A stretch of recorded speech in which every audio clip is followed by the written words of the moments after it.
El escenario de la reta es el más complejo de todos. Y no porque sea difícil, sino porque personalmente no me puedo aguantar de incluir esto, de cómo conoció a su mujer, por lo que me llevó a pensar siempre de que aquel que no pudiera pagar los impuestos o que evadiera impuestos, iba a tener que entregar a su pareja para poder saldar las cuentas con el fisco.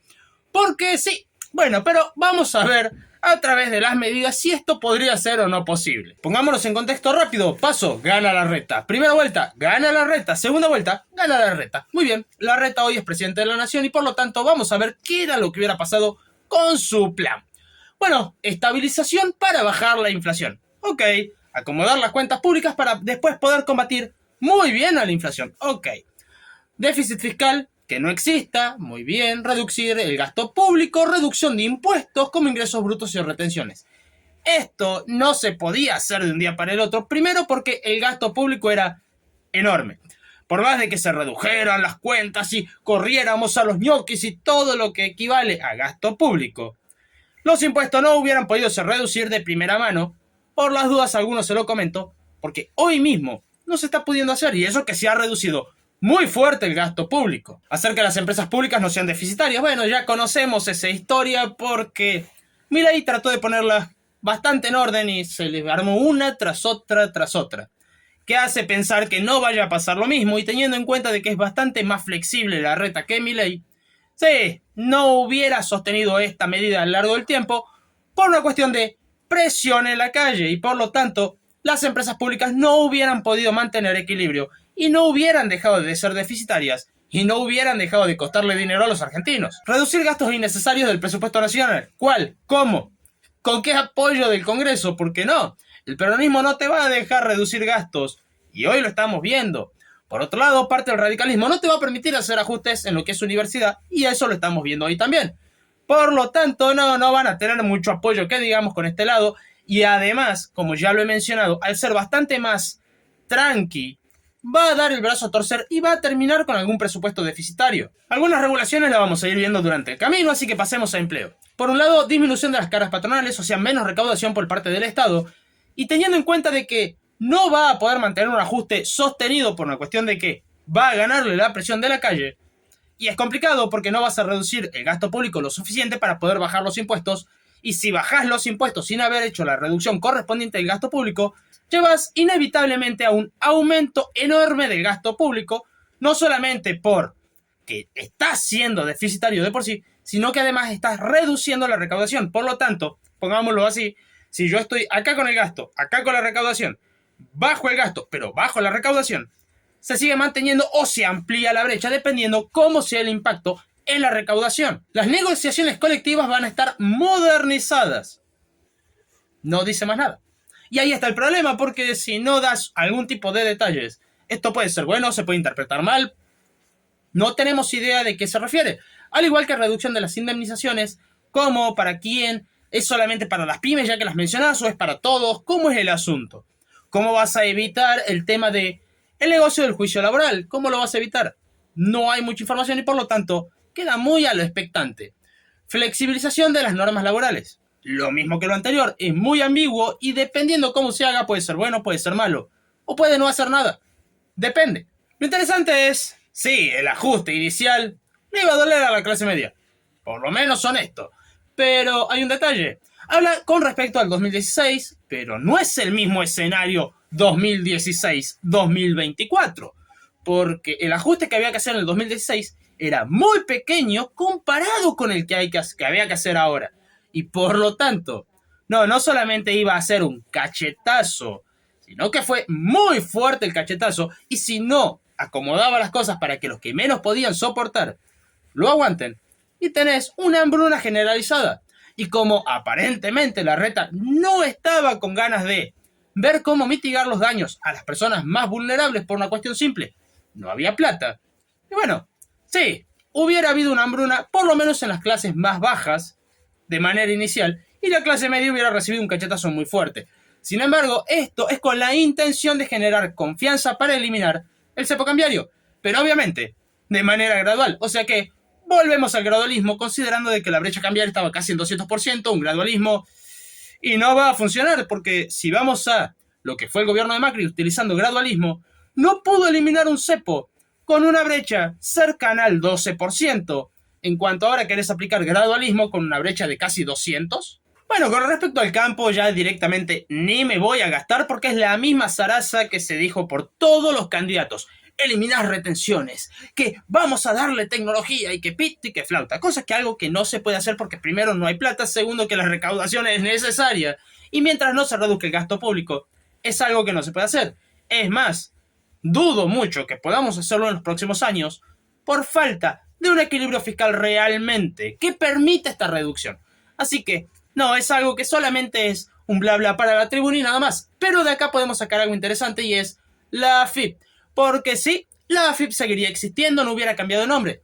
Y por las dudas, si es el primer video que ves mío, el hecho de cambiar el nombre de la AFIP viene por un decreto del 97 que le daba el 067 de la tributación a los empleados. O sea, en otras palabras, no es solamente un cambiar el nombre de la AFIP, sino eliminar este decreto para que las arcas del Estado obtengan más recaudación. Eso no se hubiera hecho. La educación como servicio esencial. Sí, es necesario, es más, hoy se pelea por eso, pero ¿qué tan real puede llegar a ser? Considerando de que si hubiera ganado Larreta, hubieran tenido más gente en el Congreso, bueno, podemos hablar de que hubiera podido ser posible en el Congreso. Sin embargo, hay un pequeño gran detalle, la calle. Recordemos que a medida que fue pasando este año, cada vez que se tocó el tema, salieron a hacer marchas y cortar la calle. Ahora, el gran detalle de esto es que, como ya lo mencioné anteriormente, Larreta no hubiera aguantado la presión. Por lo tanto, hubiera tratado de patearlo un poco, buscar la forma de llegar a este objetivo. Quizás primero buscando bajar la inflación para que a base de una mejora de sueldo poder transformarlo en servicio esencial. Sin embargo, para como venimos viendo las manos, la inflación no hubiera bajado. Primero, porque un 12.3 o 12.8 que estaba en noviembre hubiera trepado muy rápidamente. Primero, sí, hubiera habido una devaluación inicial no tan brusca como la de Milei, eso es cierto. Sin embargo, los controles de precios vencían el 31 de diciembre, lo que nos lleva a que enero hubiera sido demasiado inflacionario. Diciembre ya de por sí es un mes inflacionario y vamos a poner el mismo ejemplo que con todos los demás candidatos. 13-14%. Seamos un poco generosos en esto. Sin embargo, enero, con los controles de precios ya vencidos, y tenés un salto fuerte de la inflación más la inflación que viene caminando. Por lo tanto, ya podemos hablar de un 16, 17, quizás 18%. Fácilmente, a menos que se busque nuevamente controlar precios y empezar otra vez con esa rueda de control, control, control. Llevando a una inflación reprimida enorme, llevando a una hiper. Así que acá se las dejo a ustedes.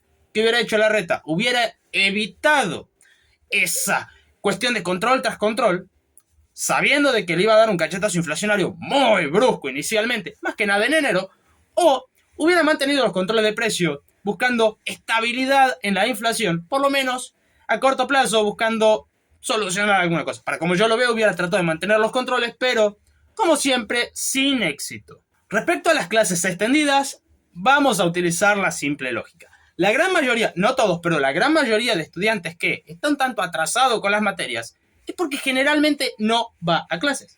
Así de simple. O en algún pequeño grupo que no quiere estudiar y estudia en las vacaciones para sacarse las materias en diciembre y en febrero. Eso ya depende de cada alumno. Ahora, los que no van a clases, si no iban teniendo solamente a la mañana o a la tarde clases, ¿qué te hace creer que van a ir a la mañana y a la tarde? ¿Qué te hace creer eso? No, los únicos que estarían dispuestos a hacerlo son aquellos que están bien y no van a ser el caso de que tengan que ir. O sea que no, es una medida que va a ampliar mucho el gasto público para ningún tipo de resultado. Acá sí hay algo en lo que sí coincido completamente con Larreta, lo que es raro, y es implementar las prácticas profesionales en último año. O sea, sí, preparar a los alumnos para la vida laboral.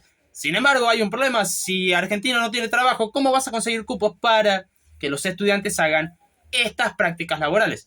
Es serio el problema porque al fin y al cabo es algo que está bueno para implementar, pero que en realidad no se podría implementar en todo el país, solamente en algunos puntos exactos de la República Argentina. Incentivos al presentismo docente. Gasto público. Y a ver, yo no estoy tan loco como creo estar, pero si un docente no va a clases, no debería de estar dando clase. Si vos vas a un trabajo y le decís, mira, mañana no vengo, pasado no vengo, la semana que viene... Va a llegar un punto en el que tu jefe te va a decir, quédate en tu casa, busco a otro que esté en la fila, ya está. ¿Por qué no se hace lo mismo? Hay muchísimos docentes que están esperando por un lugar para enseñar. Y, no, ¿por qué? ¿Qué tienen? ¿Coronita? ¿Tienen lugar de privilegio los docentes? No, quieren un mejor incentivo. En vez de darle más plata, digan, bueno, el que no labura va a ser reemplazado por alguien que sí quiere enseñar. Ya está, no aumentas el gasto público, garantizás las horas de clase, y el que quiere trabajar lo hace, y el que no quiere trabajar, que se joda. Voy a sacar algunos temas porque si no va a ser larguísimo el video, así que vamos con el grupo de élite. ¿Ok? Un grupo de élite liderados por quién, organizado por quién. Sí, los mejores hombres y mujeres del país. ¿De dónde los sacas? Porque sí, de algún lado los tenéis que sacar. ¿Cuál va a ser el trato diferencial? ¿Cuál va a ser el sueldo diferencial? ¿Cómo van a ser sus labores? ¿Cómo va a ser la jurisdicción? ¿Cómo va a ser algo de eso? Todo ese tipo de cosas son cosas importantes que deberíamos de saber. Y no lo dice. Lo que me hace pensar es que solamente es para la tribuna. Pasemos a algo divertido porque, oh sorpresa, para Larreta ya estaba seguro de que el Congreso lo iba a apoyar en absolutamente todo lo que él quisiera. Ok, es interesante esto porque ley de extinción del dominio. Ok, esto haría referencia a que todos los bienes y el dinero que aquellas personas que hayan sido arrestadas por algún ilícito grave no puedan utilizarla, pero sí la puede utilizar el Estado. Ok, pero ¿cómo estás seguro de que te va a apoyar el Congreso en esto? Porque, a ver, o yo estoy loco o realmente es un reptiliano que ve el futuro. No tengo idea. Cárceles y nuevas herramientas nuevas. Ok, aquí hay un detalle que quiero aclarar porque lo he consultado con un par de amigos que son policías, consultando con respecto a los inhibidores de señales. Y más de uno me dijo exactamente lo mismo. Sería un serio problema. Porque sí, las radios muchas veces de los policías no funcionan. Entonces muchas veces ellos mismos se comunican a través de WhatsApp o de llamada para poder hacer las cosas que tienen que hacer en las penitenciarías. En otras palabras, primero, denle las herramientas que la policía penitenciaria necesita y después hablen de inhibidores. Porque si les ponen inhibidores, van a evitar que hagan su trabajo. Incluso algunos pueden decir, no, porque en realidad los inhibidores son para que los delincuentes que están adentro no usen y que no tengan teléfono. Ya está. Mirá qué problema. ¿Cómo puede ser que los que están encerrados vivan mejor que los que estamos afuera? ¿No te parece poco coherente eso? No deberían de tener teléfonos, por lo tanto no deberían de ser necesarios los inhibidores.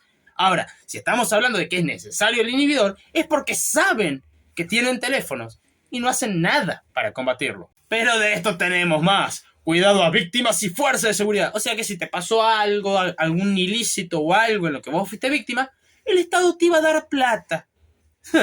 Pregunto, ¿esto no va a generar ciertos conflictos de intereses llevando a denuncias falsas, por ejemplo? O denunciar a alguien que hizo algo solamente agravando el caso para tener la plata. Digo, no sé. O sea, va a haber mucha gente que se viva a querer aprovechar de esto porque es plata de arriba. Obviamente esto va a incrementar el gasto público, llevando a que ese equilibrio fiscal del que habla Larreta es imposible de alcanzar. Para hablar de la maquinita de imprimir dinero, iba a esperar el crédito hipotecario. ¿Por qué? Porque, oh sorpresa, el crédito hipotecario depende mucho de la inflación. Si no hay perspectiva futuro, el banco no te va a dar un crédito a largo plazo. Ahora, ¿cuál es la solución de Larreta? ¿Bajemos la inflación? No. Que el Estado ponga el diferencial si hace falta, para que sea indexado el salario de los trabajadores. Y si el salario real de los trabajadores cae, bueno, el Estado puede ayudarlos. Sí, mucho gasto público. Y sí, teniendo en cuenta de que el gasto público iba a ser superior a la recaudación, déficit fiscal, y como la maquinita de imprimir dinero no se hubiera podido parar, y se hubiera agravado, y más que nada con esto, porque es mucho dinero, y oh sorpresa, la gran mayoría que iba a pagar estos créditos hipotecarios iba a ser el más pobre que no pueda acceder a un crédito hipotecario para el de clase media o clase alta que sí pueda acceder. O sea que eso sería gobernar para los ricos, como les gusta decir al peronismo. La ley de alquileres hubiera seguido, pero lo interesante es que se hubiera profundizado el asunto, llevando a que el Estado se meta en absolutamente todo. El que era buen inquilino y pagaba en tiempo y forma iba a tener algún beneficio. Pero ¿cómo iba a ser ese beneficio? Sí, pagado por el Estado muy seguramente, porque no te lo va a pagar el locatario. Entonces, ahí está el problema. Por el otro lado, facilitar el acceso a las tierras y a la inversión en las tierras y que piti y que flauta. Pero esto es buscar de forma artificial afectar los inmuebles del mercado de alquileres. O sea, sí, esto hubiera sido un completo desastre, mucho peor de lo que ya había. Esto solamente lo agrego para que no me digan, no, estás equivocado. La obra pública hubiera seguido existiendo y se hubiera amplificado la obra pública, o sea que hubiera habido más gasto público por ese lado también. El crédito para mejoras de viviendas, el Estado hubiera empezado a dar crédito, pero el detalle, y esto siempre lo hemos visto, ¿cuál es la diferencia de los créditos que daba el Estado y los créditos que da un banco? Bueno, que si sos moroso con el banco y vas a tener ciertos problemas. Si sos moroso con el Estado y no pasa nada. Entonces sí, iba a ser mucho más grave y mucho más pronunciada el tema del déficit fiscal. Bueno, esto está quedando bastante largo, así que lo vamos a dejar por acá, considerando varias cosas. Primero, la burocracia no se hubiera eliminado porque, oh, sorpresa, te van y te sellan una cosa. Tenés que ir a otro lado, te tienen que firmar otra, tenés que volver a otro lugar para que te pongan otro sello y así sucesivamente. Y esa gente está trabajando, así que técnicamente, muy técnicamente, no serían ñoquis. ¿Podría hacer todo eso una sola persona? Sí. ¿Tomaría el mismo tiempo? Sí. ¿Le facilitaría la vida a la gente? Sí. Pero son trabajadores que están haciendo su trabajo, así que técnicamente no son ñoquis. Así que esa gente no se hubiera sacado del Estado y por lo tanto la burocracia hubiera sido igual de mala y por lo tanto la vida no se le hubiera facilitado a nadie. Segundo, la inflación hubiera trepado mucho, demasiado. Primero por una cuestión simple y es el globalismo te va a impactar en precios porque una devaluación impacta en precios. Así que levemente, pero tenés un impacto inflacionario. Por el otro lado, y sí, esto ya sería el grueso del asunto, los controles de precios y la emisión monetaria. No se hubiera cortado ni con una ni con la otra, llevando inevitablemente, tarde o temprano, a una hiper. No sé si un año, 2 años, no sé, pero que iba hacia una hiper, eso es seguro. Por el otro lado hubiera habido un aumento bastante fuerte del desempleo, más que nada en zonas como Buenos Aires. ¿Por qué? Porque la gran mayoría de piquetes grandes y constantes son en Buenos Aires. Entonces, alejas a la gente que quiere contratar de la gente que quiere ser contratada, porque en el medio tenés los piquetes una y otra vez, llevando a que no vayan a contratar a la gente de esa zona, vayan a buscar de otros lugares. Entonces, vas a tener un problema bastante grande, además de todo el conflicto de la calle. O sea, con la reta sería un escenario bastante complicado. Para finalizar, a los miembros avisarles de que pasen por la pestaña comunidad, que ahí tienen un pequeño obsequio. Bueno, sin más, si te gustó no olvides suscribirte, dejar tu comentario y si quieres ayudar aún más al canal puedes hacerlo con nuestros amigos y miembros Orfen, Mauro, Infran es un dictador, Lore y José.